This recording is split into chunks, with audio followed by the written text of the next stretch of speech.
Hi guys! Welcome to another vlog! So, nung Pasko nga nagpabili si Kuya Jace ng bike na ito at mula noon ay hindi pa niya nagagamit ito ng malayuan kasi puro dito-dito lang siya nagbabike sa harap namin. Kasabay nito ay nabigyan nga din kami ng e-bike galing naman kay tatay. Kaya naman nag-aral tayo mag-drive ng e-bike para nga masabayan natin yung trip ng anak natin. Matagal na nga nila akong pinupush na mag-aral magmotor kaya lang natatakot ako kasi parang ang bigat ng motor and eto, naglakas loob akong na-try kasi mukhang bike lang talaga siya, as in magaan lang siya. So, kung daganan ako nito, hindi masyado masakit.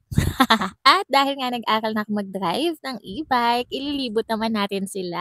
At eto na nga yung una naming libot, simula nung matuto ako mag-e-bike. Well, medyo matagal-tagal na nga itong video na to, pero ngayon ko lang na-upload. Bale, ang kas ko nga si baby sa e-bike, tapos si Kuya Jace naman nag-bike siya. So, first time lang din ni Kuya Jace na makapag-drive nung medyo malayo-layo. Kasi palagi nga lang siya paikot-ikot doon sa harapan namin at hindi siya lumalayo kasi nagagalit ako pag lumalayo siya at hindi ko na siya makita. Ang feeling ko naman, parang sobrang layo ng pinuntahan namin, pero malapit lang din naman dahil nasa loob lang dito ng subdivision namin. Ha? So ayun na nga, finally makakapaglibot na kami kahit kami-kami lang kasi lagi kailangan pa namin si daddy, hinihintay pa namin si daddy tuwing lilibot kami. Ngayon makakalayas na kami kahit tatlo lang kami. Madalas kasi naiinip na din sila dito sa bahay lalo na ngayon na sobrang busy ng daddy nila sa aming munting negosyo. Dati kasi every Sunday, family day namin, nakakapag-playground kami or nakakalibot kami sa mall, nakakakain sa labas, ganyan. Pero ngayon, madalang na kasi yung Sunday namin is nagsaserve din kami sa church. Dahil si daddy kasi halos yung buong Sunday niya is parang kailangan nasa church siya. So, minsan yung ginagawa namin is Saturday na lang yung family day pero madalas hindi talaga kasi nagtitinda din si daddy tuwing Saturday. Kaya eto masaya ako kasi kahit na busy si daddy, pwede ko silang ilibot paminsan-minsan kahit na malapit lang, kahit dito lang sa amin. Maiba lang yung ambience ng pinaglalaroan nila, 'di ba? Tapos nakakamit pa sila ng mga playmates dito, may mga iba't ibang bata silang nakikilala na nagiging friends nila. Katulad nito, ayan may mga kalaro na sila.